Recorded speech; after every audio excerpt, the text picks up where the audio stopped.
Olá, sejam bem-vindos a mais um Contraplano e o nosso papo de hoje é com o Roberto Fonseca, diretor da peça teatral O Inevitável Outro Lado da Lua. A gente vai falar um pouco sobre a peça, como ele construiu o texto, como que ele manuseia tudo isso e como que foi um pouco das apresentações dessa peça. Roberto, muito obrigado pela sua entrevista, obrigado pelo tempo que você vai falar aqui com a gente. Grato eu. Eu queria que você desse, assim, fizesse um resumo, assim, da sinopse do Inevitável Outro Lado da Lua. O Inevitável Outro Lado da Lua conta a história de duas pessoas que se encontram e nessa trajetória elas vão estar formando a sua identidade. É uma sinopse provável, porque a gente também não fechou a sinopse do espetáculo, também deixou de forma aberta. Então são duas pessoas que elas se encontram e daí o espetáculo segue. Isso, seria o encontro do eu e o outro. Do eu e do outro. E a peça ela acontece numa rua, é um encontro entre eles? A questão Eles não são conhecidos? Não. Aí a questão do espaço, ele fica dentro de um espaço que é um não lugar. Então fica na suspensão do encontro. Aí é uma metáfora de um espaço... pode ser fantasioso, pode ser real, ele pode ser transportado para qualquer situação do dia a dia. Então teria esses desdobramentos. Então a gente não identificou um espaço em si. Um espaço cênico. Não, tem um Vai espaço... da interpretação da pessoa. Isso. E por que o nome, O Inevitável Outro Lado da Lua? O nome surgiu da necessidade de estar se buscando coisas que têm relação, uma relação dupla. Interior, exterior, positivo, negativo, o bem e o mal, mas uma relação que não ficasse também, que superasse essas dicotomias. Uhum. Então é uma reflexão a partir daí que surgiu esse nome. E aí a Lua entra nesse quesito pela questão das fases? De repente? Também. Aí a Lua, por ser uma unidade, e a questão da Lua, a questão da poética que a Lua também proporciona e nos inspira para um monte de coisas e está mostrando o outro lado da Lua. Ou seja, a gente só aparentemente vê um lado só.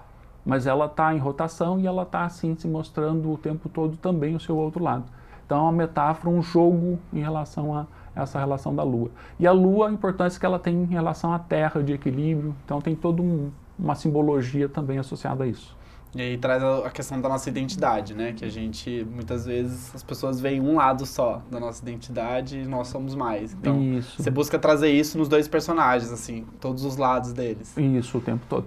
E como é que foi a construção, assim? Qual foi seu ponto de partida para você decidir fazer uma peça? Então, para escrever esse texto, o ponto de partida foi de inquietações particulares minhas, de como estão as coisas ao nosso redor. Ou seja, em casa, as nossas relações estão completamente deterioradas, na escola também completamente deterioradas, na sociedade então nem se fala. Então, a partir desse contexto que me veio essa inquietação, falar, preciso fazer alguma coisa, né? Então daí foi a partir daí também que veio o grande impulso quanto dramaturgo para poder estar escrevendo o texto. E você, antes disso, você já tinha produzido alguma peça desse segmento ou não? Já. A gente fez Todo Dia Me Levanto e Vejo o Sol, que foi um texto em processo colaborativo, que também foi feito com o William, que é ator também desse espetáculo, e o João, que é um outro ator, que eles fizeram um curso junto comigo, de um dos projetos que o grupo Black Tie desenvolveu, e aí surgiu para eles se estimularam com alguns exercícios, uma série de exercícios que a gente tinha feito, e eles vieram com a ideia de um texto, falei, opa, legal essa ideia. Então a partir daí a gente se encontrava e produzia o texto. Aí foi um processo colaborativo. Uhum. E esse texto, essa outra peça, ela fala sobre o quê? Ela fala sobre um estupro de uma menina que foi estuprada, e qual a culpa do garoto que tinha feito isso com ela. Então fica dentro desse jogo. E quem escolhia o final do espetáculo era o público. É isso que eu ia perguntar. Aí como é que fica a percepção? O público recebia um bilhetinho, né, no começo do espetáculo.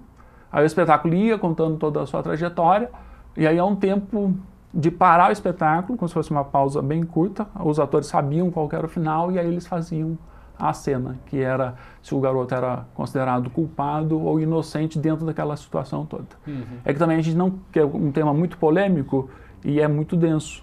Aí eu falei, legal a gente trabalhar essa temática, mas precisamos buscar soluções mais poéticas para não ficar uma coisa muito escrachada, muito forte. Então a gente trabalhou bastante também com a criação de imagens a partir das obras. Para suavizar um pouco para suavizar, a temática. Isso. Suavizar, aí a iluminação também era bem característica nesse espetáculo. O cenário era praticamente o palco nu, e aí vinha as cenas, a iluminação que mostrava a rua, que mostrava alguns ambientes. E a gente está fugindo um pouco dessa peça, mas é que essa outra é bem interessante. O final, ele teve um final mais escolhido, assim, na temporada, porque a gente acredita que o senso comum é senso comum, né? Praticamente sempre o mesmo. Olha, Conseguiram exibir os dois finais? Conseguimos. Surpreendeu. A gente sempre achou que ia levar, sempre culpando ele, né? Que a sociedade tem essa, um certo sentido... Do culpado, senso comum, né? Sim. De estar querendo culpar, querendo punir o outro que faz alguma coisa que sai um pouco fora da normalidade. Mas como o espetáculo foi feito dessa forma mais poética e não tomando um partido, mas sim mostrando a complexidade da situação, aí alguns acabaram sim votando por não ser culpado. O público conseguiu entender, então, a trajetória poesia e a arte passada na peça. Isso, essa interação com o público foi bem legal. Isso é muito importante. E da sua peça, assim, você levantou, veio a inquietação como ponto de partida, né, as suas questões empíricas, e como que você levantou o material, assim, bibliográfico mesmo, os textos, quais os livros que você se inspirou? Porque pelo que você falou, você escreveu o texto inteiro, né? Isso é muito difícil, tipo, como então, que você aí é um texto que é bastante intertextual, ou seja, tem vários outros trechos de textos. Então eu busquei em Fernando Pessoa, Machado de Assis, Cecília Meirelles, Freud, Dumas, Brecht, que tem uma cena que é do Galileu Galilei, que é a relação até da Lua direto também, a questão do conhecimento, que é uma temática que sempre me persegue também. Então é um texto bastante costurado. E tem alguns trechinhos que foram de espetáculos anteriores também. Então fui costurando os textos para poder montar o texto como um todo. Você tem alguma referência, assim, que você lembra agora, assim, de texto que você trouxe? Assim, por exemplo, o texto do Freud. Porque, assim, Freud, Machado de Assis, é bem uma costurar colcha mesmo para conseguir dar a ideia ali do que você queria, né? Isso. A relação entre eles, assim, como que você conseguiu fazer esse link? Esse link foi feito, que é outra característica desse espetáculo, foi bastante trabalhado com a linguagem do cinema. Aí, nesse caso, foi no roteiro. Aí, no roteiro, foi utilizado as ideias do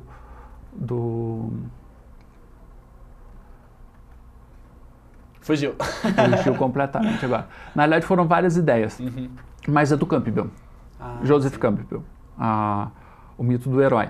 Então a trajetória toda foi feita disso e também com a questão tradicional do cinema, que é começo, meio e fim. Aí, ponto de partida para isso. E aí foi costurando o espetáculo. Junto com essa costura veio a ideia de socialização. Aí é o Dumas e o Freud que vão estar falando sobre isso. Mas o Dumas. A questão da socialização entram eles. Isso. A socialização é a questão já da construção da identidade. Da identidade. Freud pega muito nisso. Né? Isso. Daí esse daí foi o pano de fundo que ajudou a costurar a escrita do espetáculo, enquanto escritura cênica, enquanto também dramaturgia.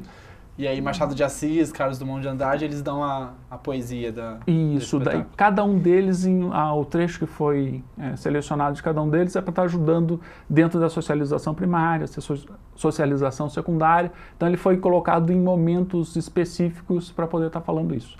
E aí junto com isso também tem esse texto foi feito como se fosse uma dissertação. Então usando outros autores e a minha escrita costurando todos eles para dar essa ideia do espetáculo como um todo. Entendi. Então foi usado a linguagem do cinema e do roteiro como um ponto de partida também. E aí ele fica mais fácil quando você faz assim ou ele fica mais difícil?